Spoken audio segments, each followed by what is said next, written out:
नमस्कार दोस्तों, स्वागत है आपका हमारे YouTube चैनल नया करियर में। दोस्तों आज के इस वीडियो में बताने वाला हूँ ITI इलेक्ट्रीशियन फर्स्ट ईयर 23 मार्च 2021 को जो एग्जाम हुआ था उसमें कौन कौन से सवाल आए थे और उनके सही आंसर क्या है। जी हाँ दोस्तों, यदि आपको भी जानना है तो बने रहेगा हमारे वीडियो के साथ। तो चलिए दोस्तों बिना किसी देर के वीडियो स्टार्ट करते हैं।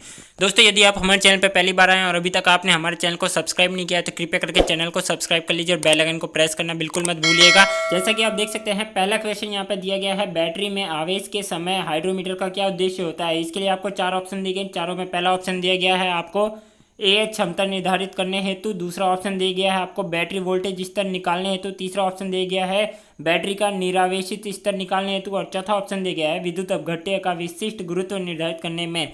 तो इसका जो करेक्ट आंसर है दोस्तों वो है आपका ऑप्शन नंबर डी। जी हाँ दोस्तों, determine the specific gravity of electrolyte, यानी कि विद्युत अपघट्य का विशिष्ट गुरुत्व निर्धारित करने के लिए बैटरी में आवेशन के समय हाइड्रोमीटर का उद्देश्य यही होता है। तो चलिए दोस्तों बढ़ते अगले सवाल की। अगला सवाल यहाँ पर आया था, MCB के किस विद्युत उपकरण को L श्रेणी का उपयोग किया जाता है। जिसके लिए आपको 4 ऑप्शन दिए गए थे। चारों में पहला ऑप्शन था गीजर, दूसरा ऑप्शन था लोकोमोटिव, तीसरा ऑप्शन था हेलोजन लैंप और चौथा ऑप्शन था एयर कंडीशनर। तो इसका जो करेक्ट आंसर है दोस्तों वो है आपका ऑप्शन नंबर ए, गीजर। जी हाँ दोस्तों, ऑप्शन नंबर ए सही है इसका आंसर। तो चलिए दोस्तों बढ़ते अगले सवाल की तरफ।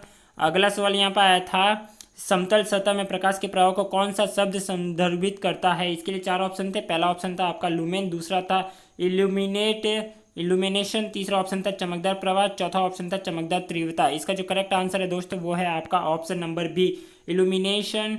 ये इसका सही आंसर है। तो चलिए दोस्तों बढ़ते हैं अगले सवाल की तरफ। अगला सवाल यहाँ पर आया था, MB प्रकार के उच्च दाब पार वाष्प लैंप किस स्थिति में संचालित किए जाते हैं। जिसके लिए आपको 4 ऑप्शन थे। पहला ऑप्शन था ऊर्ध्वाधर यानी वर्टिकल, दूसरा ऑप्शन था झुका हुआ यानी इंक्लाइंडेड, तीसरा ऑप्शन था हॉरिजॉन्टल यानी क्षैतिज और चौथा ऑप्शन था एनी पोजीशन, कोई भी स्थिति। इसका जो करेक्ट आंसर है दोस्तों वो है आपका ऑप्शन नंबर डी। जी हाँ दोस्तों, ऑप्शन नंबर डी इसका करेक्ट आंसर यानी कि कोई भी स्थिति सही उत्तर है। तो चलिए दोस्तों बढ़ते हैं अगले सवाल की तरफ। अगला सवाल यहाँ पर आया था, व्हाट इज द ऐसा यूनिट ऑफ ल्यूमिनस इंटेंसिटी। इसके जो 4 ऑप्शन दिए गए थे। पहला ऑप्शन यहाँ पे आपको दिया गया था लक्स, दूसरा ऑप्शन दिया गया था ल्यूमेन, तीसरा ऑप्शन दिया गया था कैंडेला और चौथा ऑप्शन दिया गया था स्टेरेडियम। इसका जो करेक्ट आंसर है दोस्तों वो है आपका ऑप्शन नंबर सी, कैंडेला इसका सही जवाब है। तो चलिए दोस्तों बढ़ते हैं अगले सवाल की। यहाँ पे आया था दोस्तों, अर्थ प्रतिरोध परीक्षक में धारा उत्क्रम का कार्य क्या है। इसके लिए जो 4 ऑप्शन दिए गए थे। पहला ऑप्शन था आपका AC को DC में परिवर्तित करना, दूसरा ऑप्शन था DC को ध्रुवीयता में उलट देना और तीसरा ऑप्शन था DC आपूर्ति को AC आपूर्ति में बदलना। तो इसका जो करेक्ट आंसर है दोस्तों वो है आपका option number D, C, change DC supply into AC supply, यानी DC आपूर्ति को AC आपूर्ति में बदलना इसका सही जवाब है।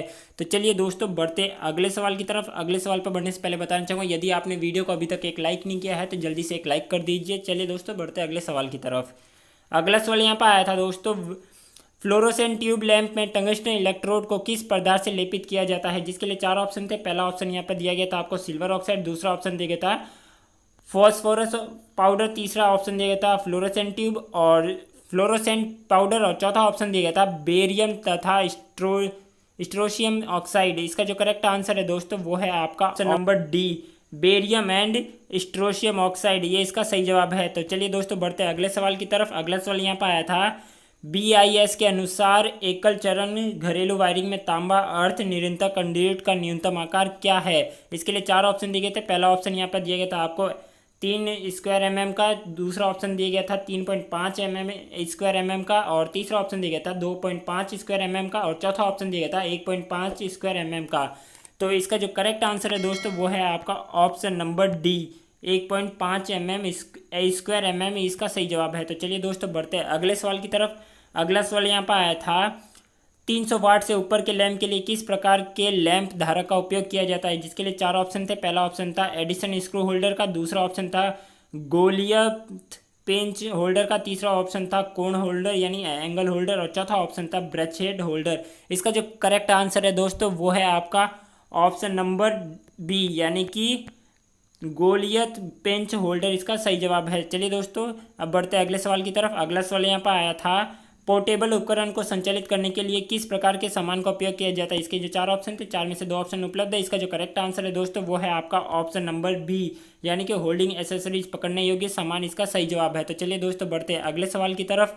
अगला सवाल यहाँ पे आया था, ELCB का उद्देश्य क्या है, जिसके लिए आपके पास जो ऑप्शन थे इसमें से जो करेक्ट आंसर है दोस्तों वो है आपका option number B, monitor the residual current, यानी कि अवशेष धारा को देखना ELCB का उद्देश्य होता है। तो चलिए दोस्तों बढ़ते हैं अगले सवाल की तरफ।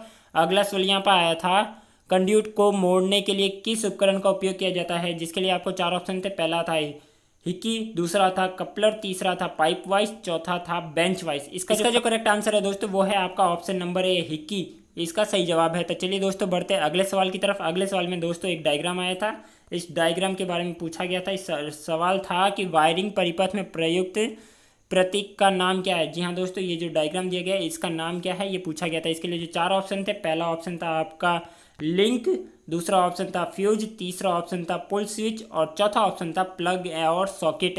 तो ये जो डायग्राम है दोस्तों वो किस चीज़ का डायग्राम है, तो मैं इतना बता दूँ आपको, ये जो डायग्राम दिख रहा है ये आपका है प्लग एंड सॉकेट का। जी हाँ दोस्तों, ये प्लग एंड सॉकेट का है। तो इसका जो करेक्ट आंसर हुआ वो आपका हुआ option number D, plug and socket, इसका सही जवाब है। ये दोस्तों आज की वीडियो में बस इतना ही। वीडियो से संबंधित यदि आपका कोई डाउट हो तो आप हमें कमेंट सेक्शन में लिख सकते हैं। वीडियो पसंद आई है तो एक लाइक जरूर कीजिएगा, और अभी तक आपने हमारे चैनल को सब्सक्राइब नहीं किया तो कृपया करके चैनल को सब्सक्राइब कर लीजिए और बेल आइकन को प्रेस करना बिल्कुल मत भूलिएगा, ताकि हमारे द्वारा डाली गई लेटेस्ट और इन्फॉर्मेशन वीडियो आप तक सबसे पहले पहुंचे। धन्यवाद दोस्तों, मिलते हैं अगली नेक्स्ट वीडियो में।